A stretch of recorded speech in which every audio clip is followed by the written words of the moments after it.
Өлкөдө коронавирус илдети күч алды. Соңку бир жумадан бери вирус жуккандардын саны 500-600дөн түшө элек. Ош шаарында эпидемиологиялык абал курчуду. Эл көп жүргөн коомдук унаалар, тамактануучу жайлар илдеттин очогуна айланууда. 7 канал буга чейин бир нече тамактануучу жайлардагы санитардык талаптардын сакталбай жаткандыгын чагылдырган. Андан соң гана санэпид көзөмөлдөө борборунун адистери санитардык эрежелерди текшерүүгө алып, айып пул салышкан. Былтырдан бери бүт объекттерге чыгып штрафтарды салып, ал штрафтарды салганыбыз менен штраф төлөп коюлу коомдук тамактануу жайлары особенно ишти алып бара жатышат.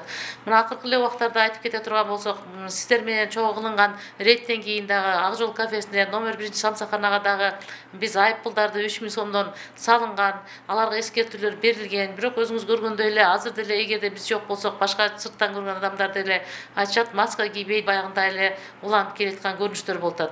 Кала бийлиги массалык иш-чараларга чектөө киргизгени менен ал иш жүзүндө аткарылбай жатат. Анткени той топурлар, иш-чаралар, массалык топтолуулар орун алууда. Мындан улам кала бийлиги 1-июлдан тартып тойканаларда иш-чара өткөрүүгө убактылуу тыюу салмай болушкан. Коомдук тамактануучу жайларга санитардык талаптарды күчөтмөй болушууда. Анда бир нече эскертүүлөргө карабай талаптары аткарылбаса, укук коргоо органдарына өткөрүлүп берилет. Бизден жергиликтүү шаардык прокуратуранын өкүлдөрү келип, ошол санап станция боюнча иштер жүргүзүлдү. Түшүндүрүштөн жүргүзүлүп, кантип мыйзам чегинде кантип иштерди алып барыш керек, кандай кылыш керек. Ошол биздин калкыбыз, ошол шаарындагы ошол иштеткен ишкерлерибиз ошол бардыгы мыйзамды толугу менен аткара дегенден алыспыз.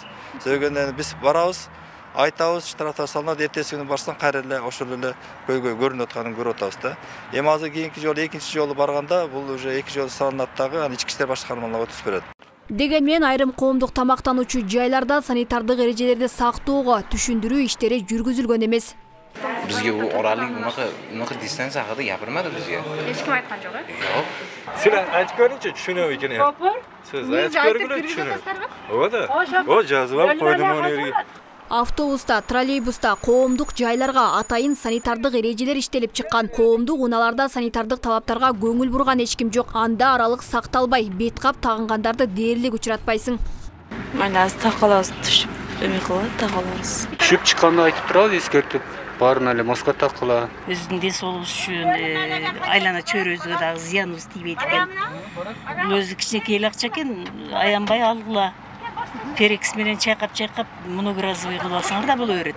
Мындан улам оору менен күрөшүүдө жергиликтүү бийликтин ишмердүүлүгү сынга алынууда. Чектөөлөр кагаз жүзүндө калып ишке ашпай жатыптыр. Ооруга олуттуу карап, илдетти алдын алуу үчүн жаңы алгоритмдерди иштеп чыгуу зарылдыгы жаралууда дешет. Жерде сөзсүз сез иштеш керек эле. Алар алдын ала ушул элдерге эскертүү бериш керек эле. Элдер монда без маска жүргөн жерде сөзсүз түрдө аларды контроль кылыш керек. Андай жаса болбой калды. Ошол себептен бул күндөн күнгө көбөйүп атат. Бул дагы көбөйө берет эгерде ошолордон калсак.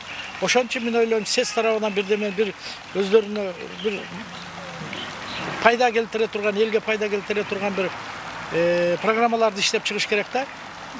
Болбосо ушинтип көбөйүп кете беребиз. Мына Индиядан да хуже болуп баратабыз да. Сутка ичинде COVID-19 илдетинен Бишкек шаарында 3, Ош шаарында 1 бейтап каза болду. Вирустагы 653 адамдан табылды. Азыркы тапта ооруканаларда коронавирустан 2206 бейтап, амбулатордук түрдө 3946 адам дарыланууда. Алмагүл Эркебай кызы, Бактияр Асылбек уулу, 7 канал, Ош.